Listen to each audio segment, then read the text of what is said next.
The second one we're going to do is an overhead arm stretch. This exercise is done by taking the arm over the top of the head, grabbing it with the other wrist, and then pulling the arm up against the head so they'll feel the stretch down through this area. It's to try to help loosen the shoulder blades and the back part of the shoulder itself. Now, the most common mistake patients will make is that they'll have the head forward and come back with the stretch, or they'll have the head in the proper position, but they'll tend to come forward this way with the stretch. What we want to do is have the head neutral, the shoulder brought back, and they're going to bring the arm into about the area of the ear. They'll hold that for a count of 5 and then relax it. And they can do 5 one direction, and then we'll do 5 back the other direction, doing the same thing. Now, as they get better on the stretch, they can actually then start to progress and bend their whole body over to the side, and they'll continue the stretch down through here. But in the first phase, we simply want to have them start the stretch. When that loosens enough, then they can go further.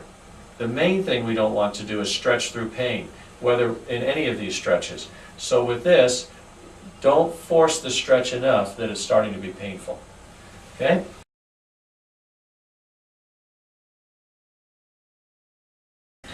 Now we're going to do an overhead arm stretch that we can do sometimes with the wall. Okay? That's actually for the shoulder. The arm is up on the side like this, and I'll demonstrate it. Up on the side like this. So I'll have you come around over here for just a second. If you'll put your arm up onto the wall like this, then what we do is bend your left knee forward slightly and let your hip shift out to the side. And you'll see how that puts your stress into the shoulder here. The big thing you don't want to do is that sometimes people, as they do this, what they'll do is they'll put their rear out and kind of turn forward. What we're trying to do is to do it straight over so they come out to the side. Do you see the difference? Mm-hmm. That's what we'll want to watch for.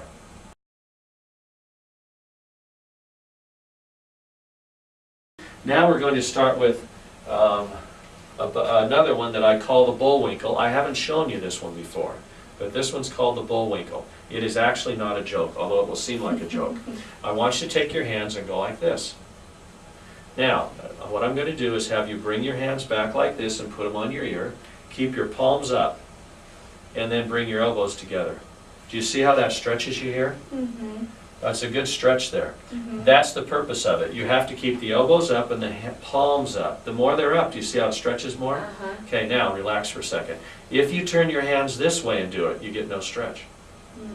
So that's the key with patients. They have to have their arms up, their palms up, and bring their elbows toward each other, and that will be a great stretch through this shoulder blade area, okay? All right. That's called the Bullwinkle.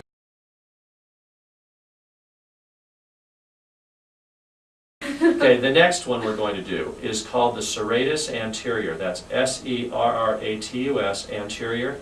This is one I've not shown you before. You'll put your hands out in front of you like this.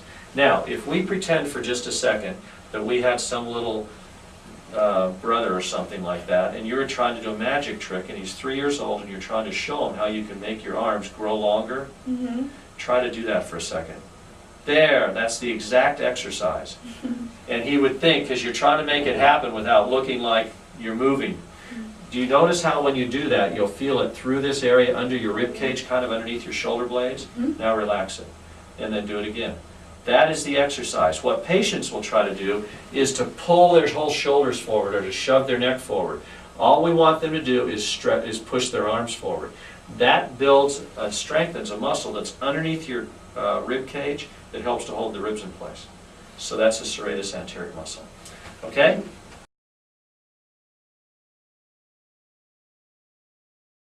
Now we're going to do the corner exercise. The purpose of the corner exercise is to try to stretch out the chest area here through the collarbones. And usually what we'll do is have the patient put their hands at about ear level and about a right angle in the elbow bend here, or close to that. Sometimes they'll have a tendency to be way out here or up here, but we'd like them about at ear level. And then one of the things we'll do then is to actually go forward into the corner. The tendency of the patient is going to be to sway in from their waist as they go in. We don't want to do that. We want them to lock their waist, And then let this be rigid as they come in this way and just come in as a whole and keep their head looking straight. There, do you feel that difference? Then if you sway in. Now, how far do they go? On these stretches, if 10 was as hard as they could do it and 0 none, we don't want to go over a 3. So that's kind of the rule of thumb. So that's how far to tell them to go in. So that's the main stretches. They'll come in like this, hold it for a count of 3, and then come back out. Okay?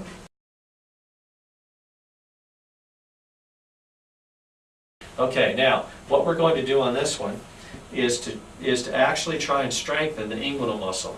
Again, for touch purposes, you'll notice this bone right here. That's the start point. Okay? The muscle, or the problem that we usually have, is through the inguinal area, which will come right across this crease right here. Or, for camera's purpose, I could show right in through here. This is a proximal hip flexor muscle that gets pulled a lot of times in people with sacroiliac problems, and so they'll come in with inguinal pain. This exercise is aimed at trying to strengthen this muscle right here. The way that we'll do that is this. We'll first show the patient by me holding your ankle down, having you lock your knee, and then telling you to try and lightly lift your left ankle from the table. And where do you feel that stress? Yes, Now relax for a second. Now this time, focus only on your ankle, not on lifting your knee. Where do you feel it now? Point to the spot. Okay, yes, you see how you feel it more up in here than you did before? Now, try that again with the knee. Do you see how it lowers it? If that's an important point with the patient. They have got to get it out of their thigh so that they're trying to just lift the heel off the table, not lift the thigh off the table. So try that again. Lift your heel. There. Feel it in your groin? Okay, that's what we want them to feel. And that's why you have to explain it like that or they'll miss the purpose of the exercise. Now, we'll cross their leg over like this, and now their foot, top foot, is going to act like my hand was on your ankle. And it's going to hold your heel down and your ankle down, but not let it lift, but you'll still try to do that. Now try to lift this foot and keep it down with this leg. There, you feel it in here? Okay, that's what you want. Now, on people that are doing this exercise that have this problem, they'll actually hurt here when they do it. So you'll say, okay, now here's the key. I want you to do this exercise, but do not have it hurt. I don't care if you only have to push that hard. Don't have it hurt, because if you have it hurt, it'll get worse on you. If you don't have it hurt, you'll actually get better. So the key will be they can push as hard as they want as long as it doesn't hurt, which is not going to be very hard. So let's try that again, and you'll see how they'll zero in there. That's the key on the exercise. And again on that one, we'll have them do 15 of those a couple times a day. So you can imagine if it hurt, by the time they were done with it, they'd be in agony because they're already hurting there when they start.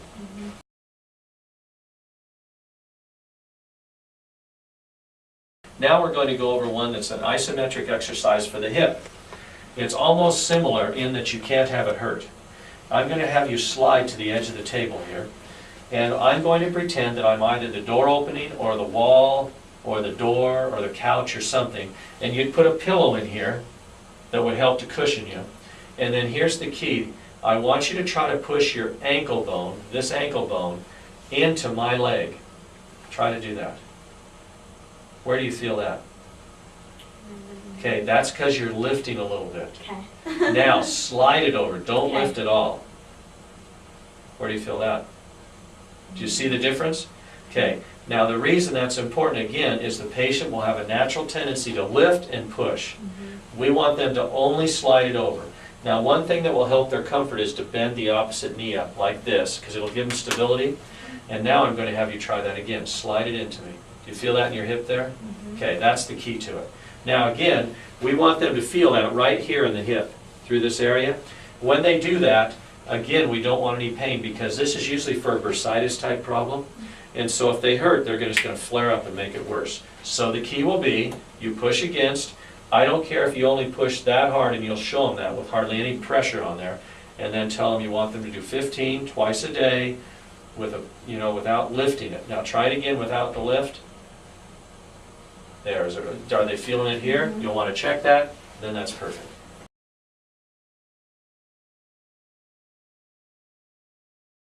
Okay, now the next exercise is where your hands are along your hips here. We'll have you raise your head and chest a couple inches. Don't bring the head into extension. Keep it neutral, kind of like that. Hold that and bring your shoulder blades back and hold that for a count of 5 and then go slowly down. They'll feel their muscles tighten all through this area and even up into the neck. It's a really good strengthening exercise.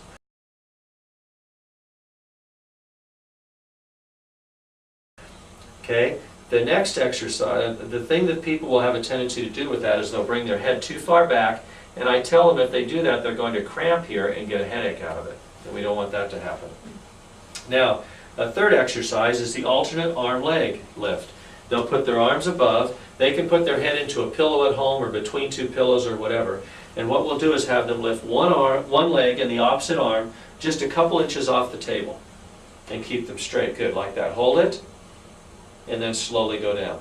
Then we'll do the same thing here. Lift it, hold it, and then go down. And again, they'll see that it strengthens opposite sides of the spine there. That's the prone alternate arm leg.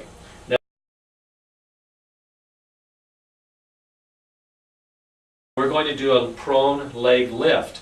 That's where we keep the leg straight, lift the whole leg about 2 inches off the table. Both legs, sorry. Both legs. Hold it, and then let them down. Now, the prone leg lift spread is where you'll do a couple inches off the table, spread them apart, come back down, in, and then down. Just like that. Again, you'll feel maximum tension right in there. True? Mm-hmm. Okay, now,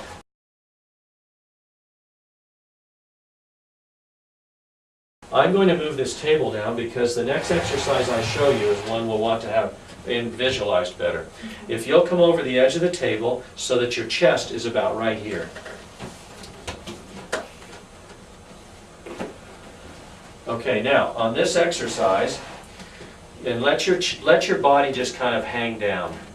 Do you notice how these muscles relax when you do that? Mm-hmm.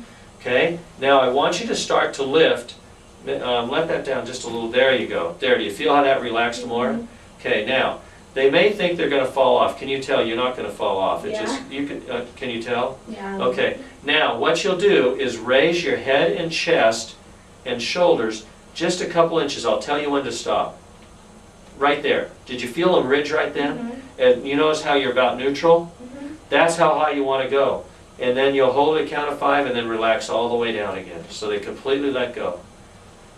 Then you'll come up again, right there. That's when they ridged again. This works a muscle group called the multifidus muscle group, which stabilizes the low back.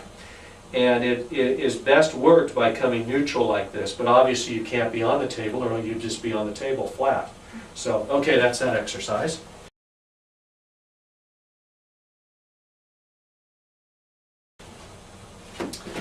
Okay, if you sit on the table here again, maybe down at this part right here. Okay, now there's an isometric exercise that I want to show you on the neck. It's called a 4-way iso, and what you do with that is you'll have the patient take their hand, put it against the side of the head, and it's easier if they'll just bring their arm out because it supports it, and then just push your head into your hand. Don't let it move though. Hold it for a count of 5, and then relax it. Now they'll say, well, how hard do I push? A 3 out of 10. Okay, they'll do this way, 5 of them. Then they'll do this way, 5 of them. Then they'll put both hands on their forehead and go forward, 5 of them. And then they'll put their hands behind their head, start neutral, like this, and then push back, and they'll do 5 that way. We may sometimes start with just a 2-way iso, which would be the sides, and then add the front and back in, which would be 4-way. But the purpose is to help strengthen these neck muscles some.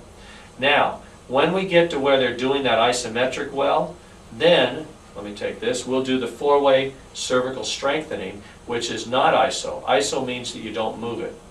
It's in an isolated position. The 4-way strengthening is where we will move it, and what we'll do is push against it and let the hand gradually go as we're pushing, as it goes through resistance. And then we'll push back with the hand and slightly resist with the head as we come back. Again, a 3 out of 10. Do you see how that is? Mm-hmm. That works these side muscles. You'll do that both directions, then you do it in the front, put both hands on the front, and you would push slowly forward, without moving your trunk. And then you would slowly push back and resist slightly as you come back. And then you would do the same thing going backwards. Start at neutral, push back slowly, and then you would push forward slowly as you resist slightly. Just like that. Okay?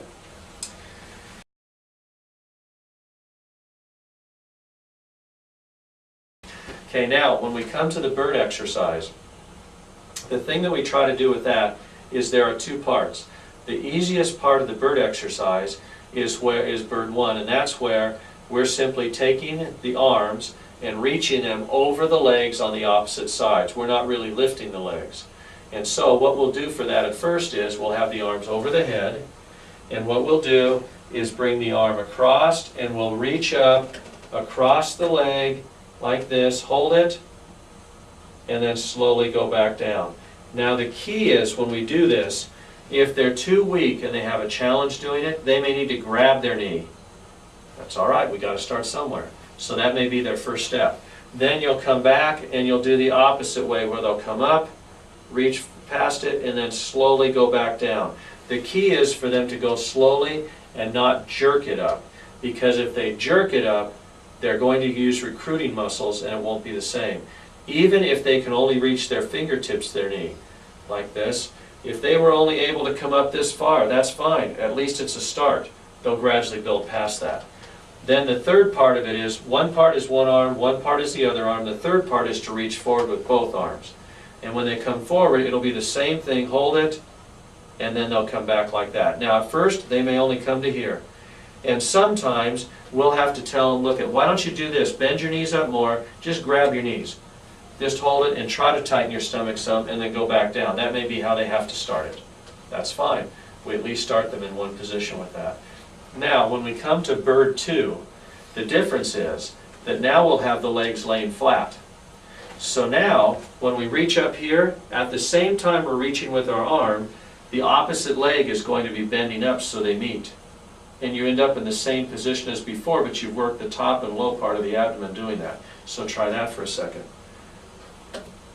Perfect, just like that, and then slowly back down again. And then they'll try to do the same thing the other way, like that, and slowly back down again. And then the other part of it, which is the killer, is to do both, and if you can do that, and have them come up with both. Now bring both up, and you'll come up like that and reach past, and then slowly go back down. This is the reason we used you, Leah, because none of us would have been able to do that one. Now, there may be times when you come up, and they may have to grab the knee.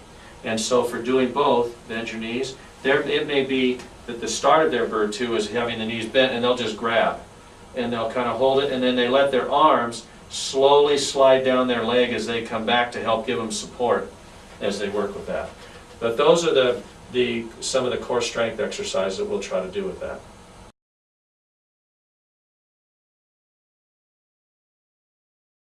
Now there's a wall posture exercise.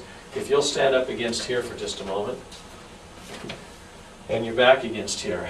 Just so you know, move over to the left just a little bit. If a patient ever asks you, well, what's a good posture? A neutral posture would be to have your feet at about armpit level, width-wise. So make them about like that. And then you would have your heels against the wall, your shoulder blades against the wall, and your head resting against the wall, and your chin level. Okay? That would be a neutral posture. Now how do we know? Because the hole in your ear is through the center of your shoulder, which is through the center of your hip bone, which is through the center of your ankle bone. Now, some of us, because of bad dietary habits, may have a big rear end. And if that happens, it's naturally going to move your hips out. And so that's going to change that posture. So in that case, to get to neutral posture, they may have to move their feet slightly forward because they still want to have their ankle bones in line with their hip bones. And that's just something we have to deal with. Or a person just may have a rounding of the back that they've developed. If that's the case, then we'll have to deal with that. But the neutral spine posture will be heels, and your rear, shoulder blades, head, level. The tendency of people will be to do this.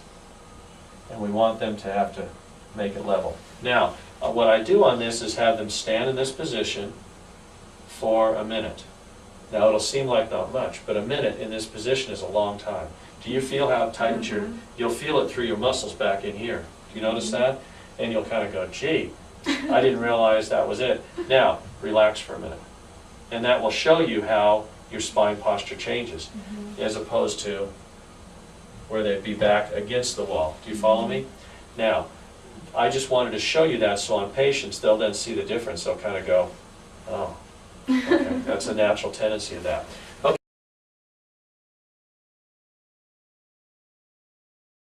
Okay, now if you'll lay on your back for just a minute, I'm going to give you the overhead chest stretch, okay? And what you'll do is take both arms, actually, if you scoot this way just a hair, I was off some, I mean straight back this way. There you go. They want their head right at the end of the table. And what you'll do is take both arms back over the head, and you can even hold the hands if you want like that, and let it stretch back. You'll notice how that stretches your chest here. Do you feel that?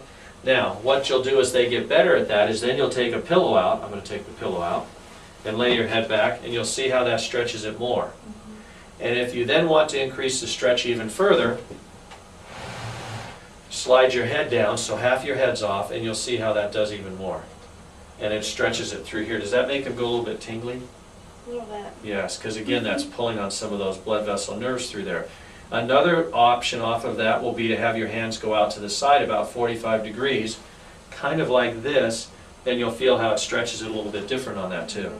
And again, that's a stretch to try to loosen people up, because the ones who have the posture problem, that will have a tendency that when they relax, they go like this, we'll want to loosen that part of them up. Okay?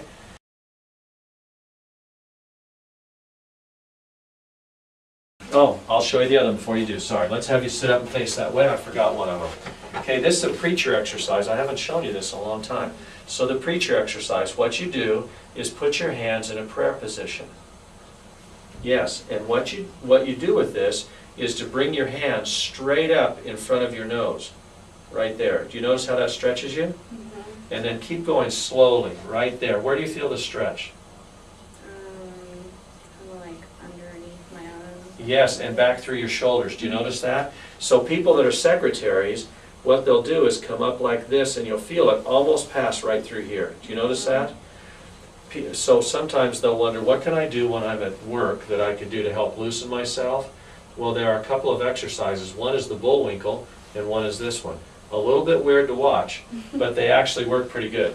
And the stretch point is mostly in here and through here. About right in through here is where they'll notice that stretch through there. And you'll notice if you bring your hands out, you see how that changes it? If you bring them in closer, do you see how that changes it? Where do you get the most stretch at? Right in neutral. So you have to emphasize that to them as to the position they're in. Okay?